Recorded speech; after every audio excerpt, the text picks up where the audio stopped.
여러분 안녕하십니까. 2018년 11월 16일 금요일 신문사설 비평을 시작하겠습니다. 먼저 한반도 비핵화 관련된 조선일보 사설입니다. 미국에서 북핵 사기 여론 퍼지는데 한국은 제재 완화 올인이라는 제목의 사설에서 뉴욕 타임즈가 14일 북한의 핵 사기극 사설에서 북한의 핵 개발은 사실상 아무것도 변한 게 없다라는 내용을 소개하고 있습니다.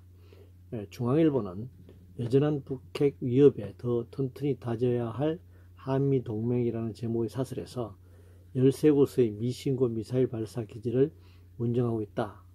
북한의 그런 내용을 소개하면서 남북 철도 도로 협력 사업을 둘러싼 양측 간, 즉 한미 간 갈등을 우려하고 있습니다. 동아일보는 문재인, 펜스 미 부통령 북 변화 이끈 힘은 동맹 제재 균열로 두 무너져서는 안 된다. 최근에 문재인 대통령과 펜스 부통령이 만나서 확인한 내용을 소개하고 있습니다. 사실 남한이 그 한반도 비핵화를 둘러싼 북미 협상의 이제 중재자 역할을 계속 해오지 않았습니까? 북핵 폐기를 위한 남한의 제재 완화 요구, 이것은 뭐 제재를 완화하는 것이, 완화해 나가는 것이 북핵 폐기 분위기를 만드는 것이다 라고 하는 이제 중재자 입장에서 제재 완화를 요구를 한 것이라고 할 수 있습니다. 그런데 그 제재 완화를 요구한 것이 북한이 북핵을 폐기하지 않고 지연시키고 그리고 북한이 북핵 폐기, 뉴욕타임스처럼 북핵 폐기 사기극을 펼칠 뭐 시간이나 기회를 주기 위해서 그런 것이다, 이렇게 주장하는 것은 굉장히 왜곡된 주장이죠. 사실 북미 협상은 북한 그 또 핵 폐기 문제이고, 미국 트럼프도 얘기했지만 뉴욕타임스 주장에 대해서 반론을 펴지 않았습니까? 북한의 미사일이라든가 재래식 무기 뭐 이런 폐기 여부는 아니다라고 하는 것입니다. 그래서 북한에서 뭐 미사일 기지가 열 몇 곳이 있다 없다 이런 것이 중요한 것이 아니라 핵을 폐기할 것인가 말 것인가, 또 핵을 폐기하기 위해서는 어떤 조건이 충족되어야 할 것인가, 이것이 핵심이지 않습니까? 그리고 뭐 남한이 제재 완화를 뭐 미국에 요구한다고 해서 미국이 이것을 뭐 수용하거나 들어줄 의사도 없는 것이죠. 그러니까 남한은 오직 중재자, 특별한 무기를 지금 갖고 있지 못한 상태입니다. 한반도 비핵화에서 결정적인 무기를 갖고 있지 못한 상태이기 때문에 중재자 입장에서 북핵 폐기와 그리고 종전선언 평화협정으로 갈 수 있는 그런 과정을 만들기 위해서 이행 단계로서 제재 완화를 요구했을 뿐이라고 생각합니다. 북한에 대한 제재 여부는 한미 동맹이 아니라 미국의 일방적 그 압력에 의해 주지되고 있는 것이죠. 미 재무부가 한국의 시중은행에 공문을 보내서 북한에 대한 어떤 형태로의 제재 완화도 안 된다라고 압박을 넣었고, 주한미 대사관이 한국의 재벌 대기업들에게 북한에 대한 제재 완화를 못하도록 압력을 넣지 않았습니까? 이건 명백한 이제 내정 간섭인데, 이런 내정 간섭을 하고 있음에도 불구하고 한국의 외무부 장관이나 대통령이 직접 미국에 내정 간섭이다, 문제다, 항의하는 것을 사실은 항의하지 않고 있잖아요. 이 정도로 미국의 일방적 압력에 의해서 북한에 대한 제재가 시행되고 있을 뿐만 아니라 한국을 비롯한 서방 국가들, 다른 나라들도 북한에 대해서 어떤 형태의 제재 완화도 안 된다라는 이제 압력을 가하고 있는 것입니다. 그렇기 때문에 뭐 한미 동맹을 뭐 운운할 그런 문제는 아니라고 생각합니다. 남북 문제와 관련해서 문화일보는 북한은 대남 공격력 획기적 증강, 문정부는 우위 전력 포기라는 제목의 사설에서 김정은 북한 국무위원장이 신형 첨단 전술무기 실험을 현재 지도했다고 북한 조선중앙방송이 16일 보도했는데, 어떤 무기인지 밝히진 않았으나 인민군대의 전투력을 비상히 강화한다라고 말한 부분을 소개하면서 문재인 정부가 북한에 대한 우위 전력을 포기하고 있다, 이렇게 비판하고 있습니다. 북핵 문제는 북미 간 한반도 비핵화 협상 문제니까 뭐 차치하고라도 남북한 전력 문제는 확인되기 굉장히 어려운 측면이 있습니다. 남한의 경우에는 주한미군 문제도 감안해야 하고, 또 한반도 유사시 미국의 전략 자산이 즉각 이동하는 뭐 괌으로부터 오키나와로부터 뭐 유학군으로부터 즉각 이동하는, 그리고 한반도 주변에 그 핵 항공모함이라든가 이런 부분이 종합적으로 이제 판단돼야 되는데, 미국의 미군이나 미국의 전력 자산을 제외한다고 하더라도 남북한 전력 문제가 기존의 재래식 무기 숫자라든가 병력 숫자라든가 이것만으로 과연 판단할 수 있는가 하는 문제입니다. 지금 국방비에 뭐 지금 한국이 세계 10위의 이제 군사비를 지출하고 있는 나라인데, 경제 규모라든가 국방비 예산 또는 종합적으로 판단해야 할 문제입니다. 신형 첨단 전술 무기는 남북이 각각 군사력을 증대시키기 위해서 개발하거나 실전 배치한 것이 사실입니다. 남한이 우위 전력을 포기하고 있다라는 주장은 어떤 근거가 있는지 별로 근거 없는 주장을 하고 있습니다. 문화일보는 어떤 무기인지 밝히지는 않았으나 뭐 이런 식으로 김정은 국무위원장이 인민군대 전투를 비상히 강화한다, 이 말이 과연 어떤 무기인지 확인되지 않은 상태에서 문재인 정부가 우위 전력을 포기했다, 이렇게 주장하는 것은 그냥 어떤 사실에 근거하지 않은 비난을 위한 주장이다, 이렇게 말씀드릴 수 있습니다. 먹튀 자본과 관련해서 동아일보는 자산 팔아 주가 띄우라며 또 기업 흔드는 먹튀 엘리엇이라는 제목의 사설에서, 핵심은 현대차가 8 내지 10조 원, 현대모비스가 4 내지 6조 원의 초과 자본을 보유하고 있으니 이를 처분해서 자사주를 매입해 주가를 띄우는 방식으로 주주들에게 돌려달라라고 투기자본 엘리엇이 이제 요구한 것을 이제 지적하고 있습니다. 먹튀라는 말은 노무현 정부 당시 2003년에 투기자본 론스타에 의한 연은행 불법 인수매각 과정에서 이를 비판하고 감시해온 투기자본 감시센터가 만든 이제 시사 용어죠. 이후에 이명박 정권 말기에 론스타가 4조 7천억 원을 남기고 빠져나갔습니다. 그런데 다시 한국 정부를 상대로 5조 원의 손해배상을 지금 청구한 상태고, 지금 재판이 진행 중에 있습니다. 사실은 2000년 초만 해도 이 해외 투기자본에 대한 먹튀를 주장할 때, 그 감시 운동을 할 때, 뭐 조정동을 비롯한 경제 신문들, 자본 신문들은 해외 투기자본에 대한 이 반대 운동에 대해서 뭐 대원군의 세국 정책이니 민족주의 운운하면서 비난을 했거든요. 근데 지금 와서 엘리엇 같은 투기자본이 재벌 대기업도 한국 경제를 공격하자 먹튀 자본이라고 지금 비난하고 있습니다. 늦었죠. 금융시장을 완전히 개방하고 신자유주의 경제정책을 옹호한 자본신문들이 아무런 대안 없이 투기자본의 먹튀에 대해서 뭐 이걸 비난한다고 해결될 문제가 전혀 아닙니다. 완전히 빗장을 다 열어버리고 뚝을 다 허문 다음에 그 바닷물이 밀려오는 높은 파고의 바닷물이 밀려오면서 비난해봤자 소용이 없는 것입니다.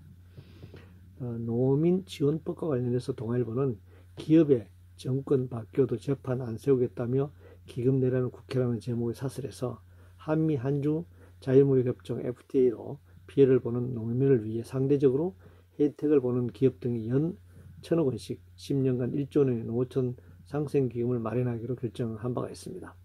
이 농민 지원법이죠. 문화일보는 국회 기업 팔 비틀지 말고 농민 지원법부터 시작하라 라고 주장하고 있습니다. 그래서 1조 원의 이 농어촌 상생기금을 모금하기로 했습니다만, 이게 전혀 뭐 10%도 그치지 않고 있는 상태입니다. 이렇게 이 자발적 기금, 준전세 방식으로 이게 돈이 그칠 수가 없는 것이죠. 그래서 재벌 대기업에게 별도 기금, 이것도 이런 방식으로 이게 거둬지지 않는다. 그래서 정부가 조세 재정 정대를 통해서 농림수산부 예산으로 이것을 농민들에게 지원하는 방식으로 바꿔야 합니다. SOC 사회간접 자본 투자 관련해서 한국경제신문은 경기 부양 위한 SOC 투자 확대 원칙이 있어야 한다라는 제목의 사설에서 내년 예산 SOC 투자 비용 예산이 20조 원에 달하는데 정부 여당은 SOC 투자를 통한 일자리 창출을 주장하고 있고 야당 지역구 의원들은 예산 확보 차원에서 이 SOC 투자 확대를 주장하고 있다라고 지적하고 있습니다. 경제정책은 자원을 어떻게 적정하게 배분하는가 굉장히 중요한 문제죠. 사회 양극화나 빈부격차를 어떻게 해소할 것인가, 그리고 정부 예산을 어떻게 유효적절하게 적정하게 예산을 배분할 것인가, 이건 굉장히 중요한 문제입니다. 그러나 재선을 목표로 하는 그리고 목표로 하면서 자기 지역구 예산 따내는 데만 몰두하는 우리나라 지역구 국회의원들이 예결산위원회를 거치면서 얼마나 자기 지역구에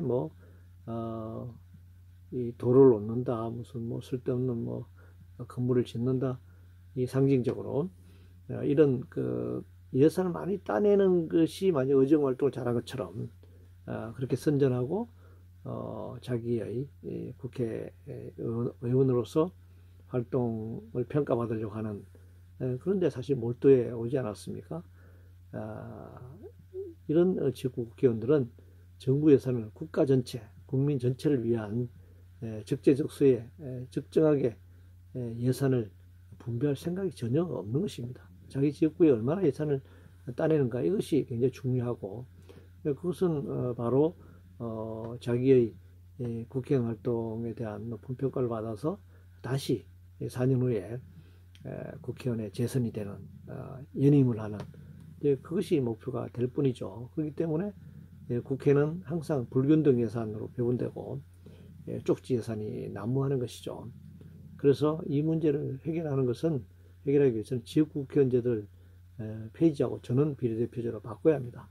지금 선거제도 정치개혁 이렇게 얘기하면서 국회의원 300명 중에 비례대표 100명으로 확대하고 정당명부 비례제라든가 독일식 정당명 비례제를 포함한 여러 가지 안들이 얘기되고 있는데 지역구 국회의원제도를 전면 폐지해야 합니다. 그리고 국회의원 연임제도도 금지시켜야 한다. 그래야지만 정말 국회의원 4년 동안 어떤 지역구 예산을 따내는데 쪽지 예산은 몰두할 필요가 없고 국가 전체를 위해서, 국민 경제 전체를 위해서 예산을 어떻게 적정하게 배분할 것인가 하는데 입법 활동, 예결산 활동에 매진할 수 있다, 이렇게 생각합니다.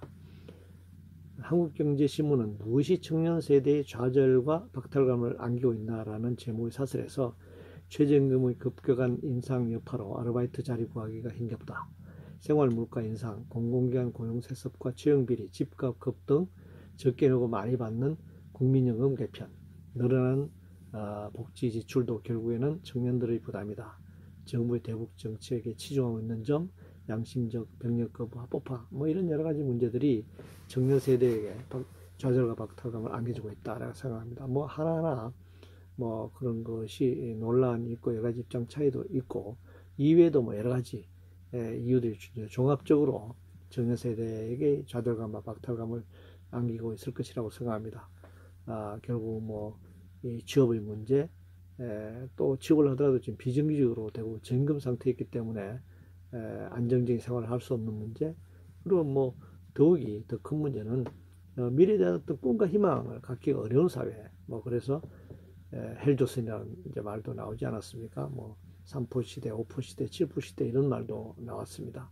근데 여기 한국신문이 예를 들고 있는 문제 예 중에서 최저임금 인상으로 일자리, 알바 자리 구하기도 어렵다.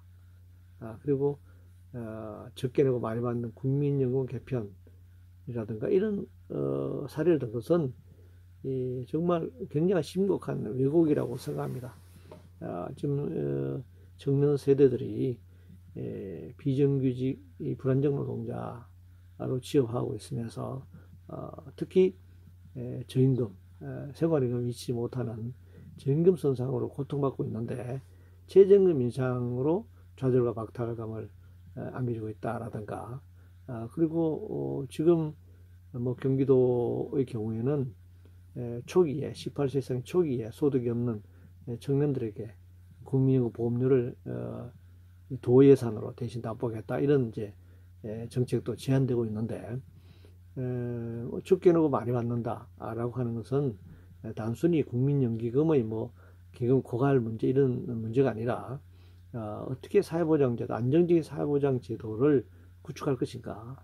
그래서 국민이 내는 당사자들이 내는 연금 보험료만이 아니라 정부 재정 지원을 통해서 안정적인 그 연금 제도를 만들어 나간다면 그리고 최소한의 생활임금을 보장받을 수 있는 최저임금 인상이라든가 이런 것들이 보장된다라면은 청년들이 좌절하고 그 박탈감을 느낄 필요가 없을 것이다 이렇게 생각합니다. 따라서 한국경제신문이 주장하는 이런 사례들 뭐 이렇게 열거한 것들은 굉장히 심각한 왜곡이고 청년 세대들에게 희망을 가져다 줄 수 있는 건 대안도 아니다 그렇게 생각합니다.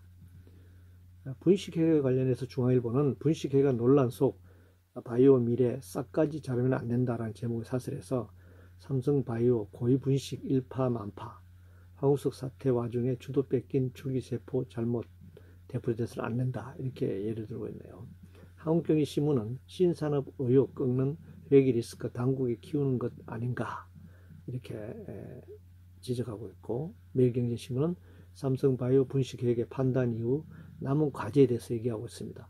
매일경제신문은 정부가 신속하고 일관성 있게 회계 기준을 제시해야 한다. 회계 기준과 감독 전반에 걸친 재검토를 해야 한다. 하고 주장하고 있기 때문에 그래서 어떤 뭐 입장보다는 회계 어떤 기준이라든가 뭐 감독 전반에 대한 재검토를 주장했기 때문에 굉장히 일리가 있는 주장이라고 생각합니다. 그런데 이 중앙일보처럼 뭐 분식회계 논란이라든가 명백한 분식회계가 드러나서 주식 거래를 중지시켰는데도 불구하고 뭐 논란이라든가 이것은 뭐 말하자면 이 삼성 바이오 측에서 법원에 정부 결정에 대해 소송을 제기하고 법원 판단이 나올 때까지 기다려봐야 한다. 그러니까 논란 이렇게 표현을 했고 한국경제신문처럼 신산업의 바이오 산업처럼 신산업의 의혹을 끊는다. 이렇게 뭐 분식회계 이런 걸 빌미로 주식 거래를 중지시킨 것은 신산업 의혹을 끊는다. 이런 식으로 지금 명확한 그 범죄 행위 자체를 옹호하고 있는데 이것은 굉장한 잘못입니다. 그동안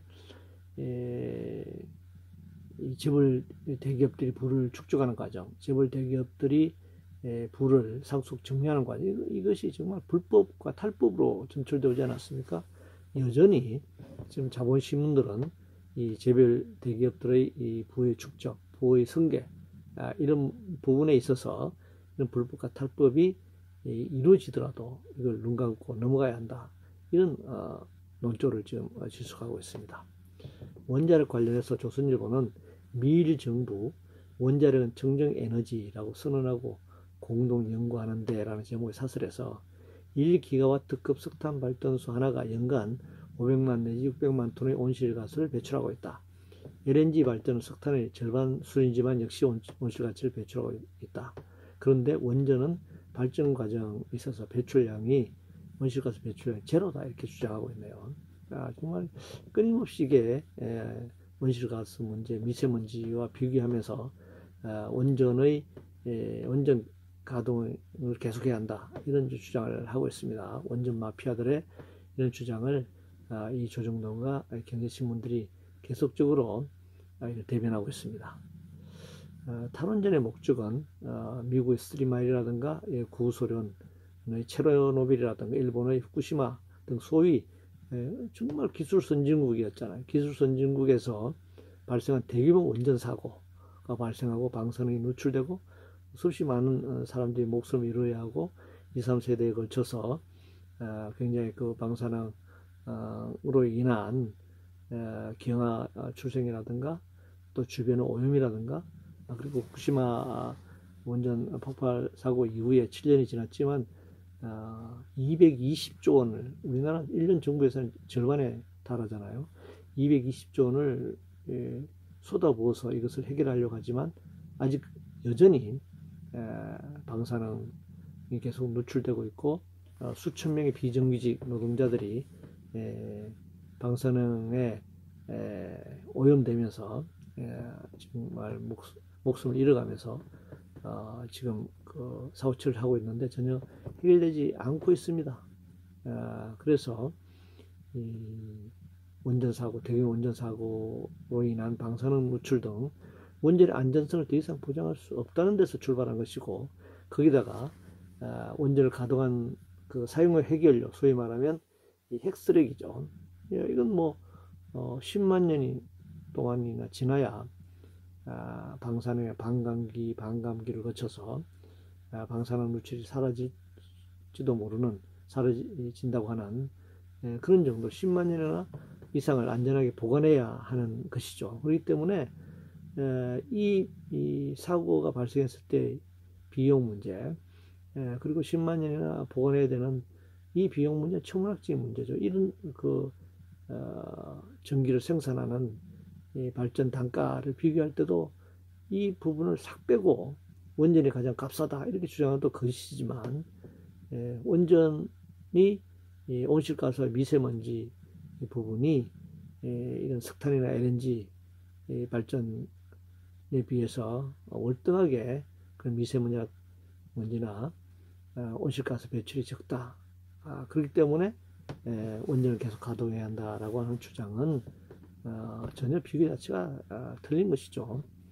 온실가스보다 더 치명적인 것이 방사능 문제이고, 이 방사능 오염 문제는 지금 그 원전의 그런 기술, 원전 기술의 선진국에서 이미 발생하고 있는 문제이기 때문에 이렇게 단순하게 온실가스나 미세먼지 문제와 비교할 문제는 아니다, 이렇게 생각합니다. 비용 문제에 있어서 결코 저렴하지 않다는 점도 포함해서 말이죠. 광주형 일자리 관련해서 조선일보는 대기업 팔 비틀기로 변질된 광주형 일자리라는 제목의 사설에서 기존 자동차 생산직 초임의 절반 수준의 임금과 주 44시간 근무, 임금 인상은 물가 상승률, 경제 성장률 연동해서 자동 산정하고 단체 협약은 5년간 유예하는 내용으로 이 광주형 일자리를 광주시와 광주노총, 광주본부 등이 참여한 광주 일자리 투자 유치 추진단이 이제 논의를 해왔는데, 당초 입장과는 다른 내용으로 합의문을 작성했다는 것이죠. 그래서 이게 대기업 팔 비틀기 아니냐 이렇게 비난하고 있습니다. 그런데 법과 제도가 동일노동 동일임금으로 되어 있는데, 이를 위반하는 동종업종 절반 임금을 버젓이 제시하는 것이 정부와 지방정부가 이게 과연 옳은 것인가? 거기다가 단체에서 5년 유예를 얘기하는 것은 헌법과 노동관계법이 보장한 노동상권을 명백하게 위반하는 행위예요.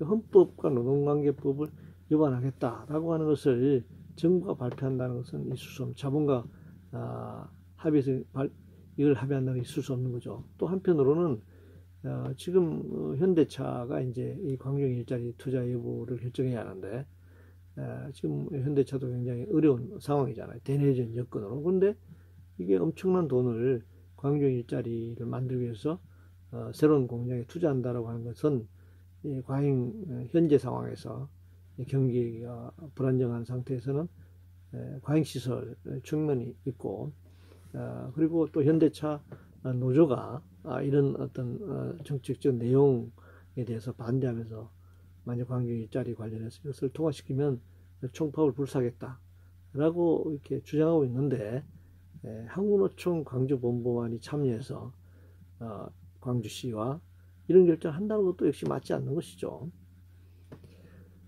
멜긴신문은 고용창출 패러다임 바꿀 광주형 일자리 꼭 성공해야 한다 라는 제목의 사설에서 사업이 무산되면 피해는 공장 설립을 간절히 바라는 주민과 청장년 구직자들에게 돌아갈 수밖에 없다라고 주장하고 있는데, 이런 그 불법과 탈법, 그리고 헌법과 법률을 위반하는 내용으로 만들어진 일자리를 고용창출 패러다임이다 이렇게 주장하는 것은 앞뒤가 맞지 않는 얘기죠. 그리고 문화일보는 노예에 휘둘려 변질, 광주형 일자리 더 추진할 이유 없다 라는 제목의 사설에서 그동안에 합의해왔던 논의되었던 내용과는 꽤 다르게 합의문이 나온 것을 보고 광주형 일자리 더 추진할 필요 없다 이렇게 주장하고 있습니다. 자본의 요구가 관철되지 않아서 추진할 필요가 없다고 말하기 전에 애당초 이런 방식으로는 이런 방식 추진돼서는 안 될 정책이었다 이렇게 말씀드릴 수 있습니다. 주택정책과 관련해서 멜긴신문은 아파트 분양 원가 공개 확대, 지나친 시장 개입이다 이렇게 비판하고 있는데, 지금처럼 개입하는 것은 개입이라 할 수도 없죠. 그저 부동산 투기 규제 대책일 뿐입니다. 이제는 그냥 투기에 규제하는 정도가 아니라 주택의 공공성 입장에서 1가구 1주택 법제화해야 합니다. 특별법으로 만들어야 하고 주택 그 보유세를 인상해야 합니다. 고가의 주택 보유를 하고 있는 가구에 대해서 주택 보유세를 인상하고, 그리고 향후 건설되는 국가가 주택공사를 통해서 건설되는 주택들은 공공임대주택으로 전부 건설해 나가야 합니다. 이것을 국가가 적극 개입해야 하고, 이것을 위해서 특별법을 제정하는 등, 만약에 헌법 개정이 지금 물 건너간 상태이긴 합니다만, 만약 헌법 개정이 다시 시도된다면 토지와 주택에 대한 공공성, 공개념을 도입하는 헌법 개정과 함께, 또 헌법 개정이 되지 않더라도 특별법을 제정하는 등 주택 관련 법과 제도를 전면적으로 준비해야 한다고 생각합니다.